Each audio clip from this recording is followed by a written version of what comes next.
কি কারণে বসলেন তাদের সঙ্গে? আজকে তাদের মনের কথা, তাদের অনেক দিনের পরে মিনিস্টারকে যেটা হয়, মিনিস্টারকে তো সবসময় পাওয়া যায় না, তার জন্য আজকে এসেছি আমি 43 মাইল পুরাতন বস্তি তাদের বাড়ি।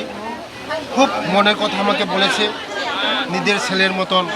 হ্যাঁ, মনের কথা বিলাদন কামিতে তাদের গ্রামের সমস্যাগুলো আমাকে বলেছে। আমিও তাদের গ্রামের সমস্যাগুলো আমি দেখব কি করা যায়। জলের এখানে তো আতরামোড়ের মধ্যে আপনারা সব বন্ধুরা জানেন যে এখানে জলের সমস্যা আছে। এই জলের সমস্যাটা কীভাবে সমাধান করা যায় আমি দেখছি। গতকাল ওই মোটরটা চালু হয়েছে, কীভাবে তাদের পুরাতন বস্তিতে জলটা নেওয়া যায় এটা আমি দেখছি। তাদের এই জলের সমস্যার কথা বলছে। আর ঘর দীর্ঘদিন 35 বছর ছিল এই বামফ্রন্ট সরকার, কোনো ঘরের ব্যবস্থা হয়নি তাদের, কিন্তু এবার তাদের ঘরের ব্যবস্থা হবে। কারণ এখন জিও টেকিং হয়েছে, তাদের জিও টেকিংয়ের মাধ্যমে নতুন ঘর পাবে তারা। আগামী দিন তারা সব পাবে।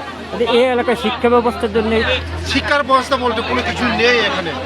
গতদিন শুধু আমাদের জনজাতি ভাই বোনদেরকে ঠকিয়েছে, ভোট রাজনীতি করেছে, জনজাতিদেরকে অশিক্ষিত করেছে, জনজাতিদেরকে গরিব করিয়েছে।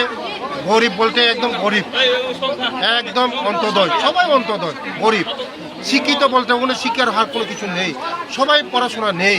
তার জন্য আমি আমার চেষ্টায় আজকে এইখানে হোস্টেলের ব্যবস্থা করেছি, বয়স হোস্টেল 50টা হোস্টেলের ব্যবস্থা করেছি।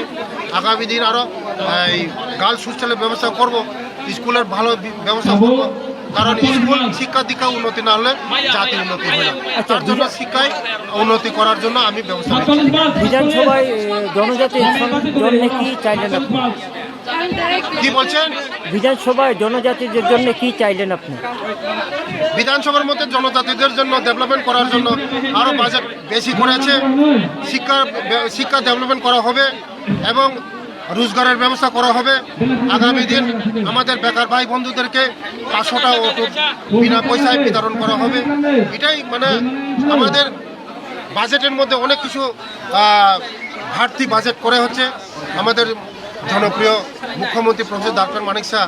কারণ জনজাতি উন্নতি না হলে এই ত্রিপুরা রাজ্যে উন্নতি হবে না, এডিসি উন্নতি না হলে কোনো ত্রিপুরা উন্নতি হবে না। একবার শ্রেষ্ঠ করতে গেলে এক ত্রিপুরা শ্রেষ্ঠ ত্রিপুরা করতে হবে, এক বিধানসভা শ্রেষ্ঠ কৃষ্ণপুর বিধানসভা করতে হবে, তারপরেই একবার শ্রেষ্ঠ ভারত। তার জন্য সকলের জন্য বাজেট ভালো বাজেট করেছে।